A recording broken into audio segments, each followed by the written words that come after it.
अब हम जो पढ़ने जा रहे हैं उसका नाम है ओम्स लॉ। ठीक है, ओम्स लॉ अगर मैं बात करता हूं तो 10th क्लास में ये काफी इंपॉर्टेंट टॉपिक माना जाता है। ठीक है, तो फर्स्ट ऑफ ऑल हम बात करते हैं ओम्स लॉ क्या बोलना चाहता है। तो देखिएगा, सबसे पहले अगर मैं बात करूं तो ओम्स लॉ के लिए एक सर्किट डायग्राम मेरे को बनाना होता है। ये क्या है, एक सर्किट डायग्राम है ओम्स लॉ का। मैं यहाँ पर सबसे पहले बात करता हूं तो ये मेरे पास में क्या लगा हुआ है, एक बैटरी लगी हुई है। ठीक है, एंड ये क्या हो गया, एक एमीटर, ये रहा वोल्ट मीटर, ये एक रेजिस्टेंस है। क्या है ये, रेजिस्टेंस, यानी मैं इसको क्या बोल सकता हूँ, एक कंडक्टिंग वायर, यानी सिंपल सी बात करते हैं, एक रेजिस्टिव वायर एक कंडक्टर है।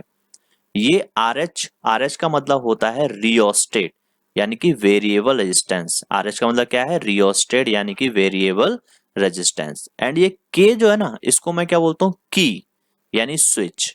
जैसे हमारे घर में स्विच होता है ना, वैसे ये स्विच है।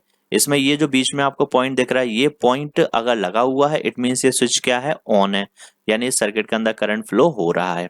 और अगर ये स्विच में यहाँ पर ये पॉइंट नहीं लगा है, मतलब क्या है, ये ओपन है। ओपन है मतलब इस सर्किट के अंदर कोई करंट फ्लो नहीं हो रहा है। इतनी बात ओके है। चलिए, तो मैं सबसे पहले बात करता हूं कि ओम्स लॉ एक्चुअल में बोलता क्या है। ये बोलता है जब किसी सर्किट के अंदर मैंने क्या लगा रखा है, एक कंडक्टर लगा रखा है। क्या लगा रखा है, एक कंडक्टर, या फिर इसे बोल सकते हैं कंडक्टिंग वायर, ये लगा रखी है। अब मैंने क्या किया, एक बैटरी लगा दी, एक वोल्टेज का सोर्स लगा दिया। क्या बोलते हैं इसको, बैटरी या फिर वोल्टेज का सोर्स, ये लगा दिया है। अब मैं की को ऑन करता हूं तो क्या होता है, सर्किट के अंदर करंट फ्लो होना स्टार्ट हो जाता है। करंट फ्लो होना स्टार्ट हो जाता है और करंट लौट करके वापस से इस बैटरी के पास आ जाता है। तो मैंने क्या किया, जैसे ही इस वोल्टेज सोर्स को लगा करके की ऑन की, इसके अंदर करंट फ्लो होना स्टार्ट हो गया। क्या किया, की को ऑन किया वोल्टेज लगा करके, वैसे ही इसके अंदर करंट फ्लो होना स्टार्ट हो गया। तो ओम्स लॉ का कहना क्या है कि सर्किट के अंदर जो करंट फ्लो होता है, सर्किट के अंदर जो करंट फ्लो होता है वो हमेशा किसके प्रोपोर्शनल होता है, लगाए गए वोल्टेज के प्रोपोर्शनल होता है। मान लो यहाँ पर मैंने बैटरी लगाने के बाद में यहाँ पर एक करंट गेन किया, ये करंट ऐसे आया, ये करंट इसमें से निकला और लौट के यहाँ आ गया। तो मैंने बोला कि करंट जो इसके अंदर से निकल रहा है, किसके अंदर से, इस रेजिस्टेंस के अंदर से जो करंट निकल रहा है वो हमेशा ही किसके प्रोपोर्शनल होगा, जो मैंने वोल्टेज अप्लाई किया है इन दोनों टर्मिनल के बीच में। और ये जो वोल्टेज अप्लाई किया दोनों टर्मिनल के बीच में, वो कौन मेजर कर रहा है, वोल्ट मीटर मेजर कर रहा है। ठीक है, तो एक बार फिर से आप समझेंगे। मैंने वोल्टेज का सोर्स लगाया, स्विच को ऑन किया, यहां से करंट निकला, करंट निकल के ये आया। अब ये करंट जब इसमें से निकलेगा, ये करंट जब इसमें से निकलेगा तो इस पॉइंट से इस पॉइंट तक निकलेगा। ठीक है, इसके अंदर से। ठीक है, तो ये दोनों पॉइंट के बीच में जो वोल्टेज होगा वो कौन नाप रहा होगा, ये वोल्ट मीटर नाप रहा होगा। ठीक है, और यहां से जो करंट आ रहा होगा वो कौन नाप रहा होगा, ये एमीटर नाप रहा होगा। तो मैं बोलूंगा जब इस पॉइंट से इस पॉइंट तक करंट निकल के जाएगा इस रेजिस्टेंस में से, तो यहाँ पर क्या मिलने वाला है आपको, एक वोल्टेज मेजर होके मिलेगा। तो मैं बोलता हूँ इसके अंदर से फ्लो होने वाला करंट, इसके अंदर से फ्लो होने वाला current is directly proportional to the voltage applied across its terminals. इसके दोनों टर्मिनल के बीच में जितना भी वोल्टेज अप्लाई हुआ होगा उस वोल्टेज के प्रोपोर्शनल होगा इसमें से निकलने वाला करंट। यानी कि जितना ज्यादा वोल्टेज इन दोनों पॉइंट के बीच में होगा उतना ज्यादा करंट हमें यहाँ से मिलेगा। इन दोनों पॉइंट के बीच में जितना ज्यादा वोल्टेज मिलेगा उतना ज्यादा इसमें से करंट फ्लो हो रहा होगा। ठीक है, अब यहाँ पर एक शर्त होती है, उस शर्त को याद रखना है। वो शर्त क्या बोलती है कि ये जो वायर है ना, इस वायर की फिजिकल कंडीशन कैसी रहनी चाहिए, कांस्टेंट रहनी चाहिए, रिमेन सेम। मतलब फिजिकल कंडीशन से मेरा मतलब होता है कि भाई इसका जो टेम्परेचर है और इसकी जो लेंथ है, इसकी जो मोटाई है, वो सब कैसी रहनी चाहिए, फिक्स रहनी चाहिए। कैसी रहनी चाहिए, फिक्स रहनी चाहिए। ठीक है, तो चलिए ये सब तो बहुत सारी बात हो गई, हमें सीधा से क्या करना है, इसका स्टेटमेंट याद करना है। तो पहले हम इसके स्टेटमेंट को देख लेते हैं। तो ये रहा स्टेटमेंट ओम्स लॉ का। तो ओम्स लॉ का स्टेटमेंट क्या बोलता है, if the physical conditions of the conductor remain same. इसका मतलब क्या है कि इस कंडक्टर की जो फिजिकल कंडीशंस हैं, क्या है, फिजिकल कंडीशंस हैं, वो कैसी रहनी चाहिए, रिमेन सेम। अब मैंने आपको बोला फिजिकल कंडीशन से मतलब क्या है, टेम्परेचर, मटेरियल, जो दोनों चीजें वो कैसी रहनी चाहिए, सेम रहनी चाहिए। इनके साथ में और क्या बोला था मैंने, इसकी लेंथ और इसका डायमीटर यानी कि एरिया यानी मोटाई वो कैसी रहनी चाहिए, सेम रहनी चाहिए। तो if the physical conditions of the conductor remain same, तो टेम्परेचर और मटेरियल कैसा रहना चाहिए, सेम रहना चाहिए। तो ऐसी कंडीशन में क्या होता है, then electric current flowing through the metallic conductor, तो इस कंडक्टर में से जो इलेक्ट्रिक करंट फ्लो हो रहा है is directly proportional to the potential difference applied across the terminals। तो वो क्या होता है, जो करंट इसमें से फ्लो हो रहा है वो उस दो टर्मिनल के बीच में लगे हुए वोल्टेज के प्रोपोर्शनल होता है। तो इन दोनों टर्मिनल्स के बीच में कितना वोल्टेज है वो ये वोल्ट मीटर बता रहा होगा। तो हम क्या बोलेंगे, इस कंडक्टर में से फ्लो होने वाला current is directly proportional to the voltage applied across the terminals. बात समझ में आ रही है। ये वोल्ट मीटर केवल वोल्टेज नाप रहा है, एक्चुअल में वोल्टेज सप्लाई करने के लिए हमने ये बैटरी लगा रखी है। ठीक है, ओके। तो एक बार आप इस स्टेटमेंट को याद कर लेंगे, उसके बाद में आप आगे बढ़ेंगे इस वीडियो के साथ में। ठीक है, ओके। चलिए अब मैं आगे बात करता हूं कि मैंने मान लिया कि पोटेंशियल डिफरेंस जो अप्लाई है वो V है। मैंने मान लिया कि यहां से यहां ये दोनों पॉइंट्स के बीच में पोटेंशियल डिफरेंस कितना लगा रखा है, यहाँ पे मैंने V मान लिया। और इसके अंदर से फ्लो होने वाला करंट कितना है, I मान लिया। इसमें से फ्लो होने वाला करंट कितना है उसको मैंने I मान लिया।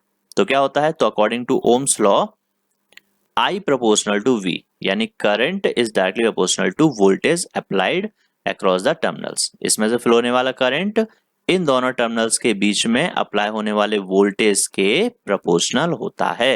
यानी ये वोल्टेज की वैल्यू जितनी ज्यादा होगी इसके अंदर से निकलने वाला करंट भी उतना ही ज्यादा होगा। इतनी बात ओके है। तो I proportional to V, clear. चलिए आगे बात करते हैं। अगर I प्रोपोर्शनल टू V है, मैं प्रोपोर्शनलिटी का साइन हटाता हूं। जैसे ही मैं प्रोपोर्शनलिटी का साइन हटाता हूं तो क्या आता है, इक्वल टू के साथ में एक कांस्टेंट आता है। तो I का I है, प्रोपोर्शनलिटी का साइन हटा, इक्वल टू के साथ में एक कांस्टेंट आपको मिल गया, and this constant is 1/r, और V का V है। कांस्टेंट की वैल्यू क्या है, 1/r। 1/r से मेरा मतलब क्या है, यहाँ R जो है उसका नाम होता है रेजिस्टेंस। R का मतलब क्या होता है, रेजिस्टेंस। ये जो R है कैपिटल R, इसको क्या बोलते हैं, रेजिस्टेंस। ठीक है, आगे बात करते हैं। अगर मैं इस R को उठा के इधर लेके जाऊंगा, यहाँ पर डिवाइड में है, R इधर से इधर आएगा तो क्या हो जाएगा, मल्टीप्लाई हो जाएगा। तो I into R is equal to V। ये क्या हो जाएगा, I into R is equal to V। तो V इक्वल टू क्या हो जाएगा, IR। जस्ट क्रॉस मल्टीप्लाई किया है और कुछ नहीं है। तो V इज इक्वल टू क्या हो जाएगा, IR। इतनी बात ओके है। तो यहाँ पर V क्या है, वोल्टेज है, I क्या है, करंट है, और कैपिटल R क्या है, रेजिस्टेंस है। तो देख लेंगे भाई, here capital R is the constant for the given element. जो भी आपने वायर लिया है, जो भी ये एलिमेंट लिया है, उस एलिमेंट के लिए R की वैल्यू क्या होती है, फिक्स होती है। तो मेटालिक वायर के लिए R की वैल्यू क्या हो जाएगी, फिक्स होती है। ठीक है, अब ये R की वैल्यू क्या होती है, टेम्परेचर डिपेंडेंट होती है। यानी कि अगर टेम्परेचर बदलेगा तो इस R की वैल्यू बदल जाएगी। तो मैंने पहले ही बोल दिया था टेम्परेचर कैसा रहना है, सेम रहना है। तो अगर फिजिकल कंडीशन सेम रहेगी, यानी टेम्परेचर सेम रहेगा, मटेरियल सेम रहेगा, लेंथ सेम रहेगी, और इसका क्रॉस सेक्शन एरिया यानी कि मोटाई सेम रहेगी, तो R की वैल्यू भी सेम रहने वाली है। ठीक है, आई थिंक इतनी बात आपको समझ में आ रही होगी। ठीक है, अब V is equal to IR। अब इसको हम याद करते हैं भाई, इससे जो बनते हैं फॉर्मूले, उसके लिए हम पहले इस ग्राफ को समझ लेंगे। तो मैंने बोला ये क्या है, वोल्टेज है, और ये क्या है, करंट है। मैंने बोला यहाँ पर ये वोल्टेज का एक्सेस है और ये करंट का एक्सेस है। तो ओम्स लॉ को फॉलो करने वाले कंडक्टर्स हमेशा क्या करते हैं, ऐसा ग्राफ बनाते हैं। ये ग्राफ कैसा है, बिल्कुल स्ट्रेट लाइन है। तो कहने का मतलब कोई भी कंडक्टर अगर स्ट्रेट ग्राफ बना रहा होता है, कैसा स्ट्रेट ग्राफ बना रहा होता है, तो हमेशा ही वोल्टेज और करंट कैसे होते हैं, एक दूसरे के प्रोपोर्शनल होते हैं। कैसे होते हैं, एक दूसरे के प्रोपोर्शनल होते हैं। कोई भी दो फिजिकल क्वांटिटी अगर एक दूसरे के प्रोपोर्शनल है तो उनके बीच में बनने वाला ग्राफ हमेशा ही कैसा होता है, प्रोपोर्शनल, यानी कि स्ट्रेट लाइन होता है। ठीक है, तो यहाँ V is equal to IR, R क्या है, कांस्टेंट है, V और I दोनों प्रोपोर्शनल है, इसलिए इनके बीच में बनने वाला ग्राफ भी कैसा है, स्ट्रेट है। तो मैं बात कर रहा था इसके फॉर्मूले को, V इक्वल टू IR, इस फॉर्मूले को हम कैसे लर्न करेंगे, यानी इससे बनने वाले तीन डिफरेंट फॉर्मूले हम कैसे लर्न करेंगे। तो सबसे पहले देखिएगा, यहाँ पर आपको कुछ दिखाई दे रहा है। तो मैंने बोला कि V इक्वल टू IR है, तो मैंने यहाँ पर V बना दिया, नीचे IR लिख दिया। इस ट्राइंगल में ऊपर मैंने V बनाया, नीचे IR लिख दिया। अब सपोज मेरे को V की वैल्यू फाइंड करनी है, तो मैं V को क्या कर लूंगा, हाइड कर लूंगा। तो क्या बचा, IR। केवल क्या दिख रहा है मेरे को, V को हाइड करने का क्या दिख रहा है, IR। तो V इज इक्वल टू क्या हो जाएगा, I इंटू R। अब ऐसे ही मेरे को इसी डायग्राम में आई की वैल्यू निकालनी है, तो मैंने आई को हाइड कर लिया। जैसे ही मैं आई को हाइड करूंगा तो क्या दिखेगा मेरे को, v अपॉन आर। आई को हाइड करने के बाद क्या दिखेगा, v अपॉन आर। ठीक है, अब मैं अगर r को हाइड करता हूं तो क्या दिखेगा मेरे को, v अपॉन आई। तो r का फॉर्मूला हो जाएगा v अपॉन आई। इस तरीके से मेरे को कुछ फॉर्मूले देखने को मिल जाएंगे। ठीक है, तो इस तरीके से आप इस फॉर्मूले के 3 पार्ट यानी 3 फॉर्म याद कर सकते हो। क्या क्या, v is equal to I R, आप इस ट्राइंगल में पुट कर लो, v आई आर। v निकालना, v को छुपा दो, क्या बचेगा, आई आर। आई निकालना, आई को छुपा दो, क्या बचेगा, v अपॉन आर। इसके अलावा r निकालना है, r को छुपा दो, क्या बचेगा, v अपॉन आई। इस तरीके से 3 फॉर्मूले आप, 3 form of the Ohm's law आप याद रख सकते हो। आगे हम बात करते हैं। तो नेक्स्ट मैंने आपसे बोला कि ohmic conductors have a linear relationship, मतलब जब कभी भी V और I के बीच में बनने वाला ग्राफ कैसा हो जाएगा, स्ट्रेट लाइन होगा। V और I के बीच में बनने वाला ग्राफ कैसा होगा, स्ट्रेट लाइन होगा। मतलब वो ओम्स लॉ को फॉलो कर रहा है। क्या कर रहा है, ओम्स लॉ को फॉलो कर रहा है। ओम्स लॉ को फॉलो कर रहा है मतलब वो ओमिक वायर होगा। वो कंडक्टर कैसा होगा, ओमिक। ओम्स लॉ को फॉलो कर रहा है मतलब ओमिक कंडक्टर होगा। बाकी यहाँ यहाँ यहाँ यहाँ तीनों डायग्राम में आप देख सकते हो, कोई भी ग्राफ आपका कैसा है, स्ट्रेट लाइन नहीं है। कोई भी ग्राफ आपका कैसा, स्ट्रेट लाइन नहीं है। जैसे मैंने आपसे बात किया यहाँ पर, ये भी स्ट्रेट लाइन नहीं है, ये भी स्ट्रेट लाइन नहीं है, ये भी स्ट्रेट लाइन नहीं है। मतलब ये तीनों क्या है, ओम्स लॉ को फॉलो नहीं कर रहे हैं।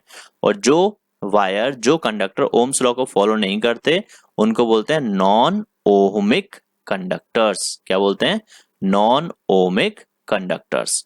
और जो ओम्स लॉ को फॉलो करते हैं उनको बोलते हैं ओहमिक कंडक्टर्स। यहाँ पहला वाला जो डायग्राम आपको दिख रहा है वो किसके लिए, एक ओमिक रजिस्टर है। दूसरा डायग्राम किसके लिए है, नॉन ओमिक लाइट बल्ब के लिए है। तीसरा एक डायोड के लिए है और चौथा एक ट्रांजिस्टर के लिए। तो ये बाद में जो मैंने लिखा ना, बी सी और डी, ये तीनों क्या होते हैं, नॉन ओमिक होता है। ये तीनों ही क्या होते हैं, नॉन ओमिक होता है। और पहला वाला जो रजिस्टर है वो कैसा होता है, ओमिक होता है।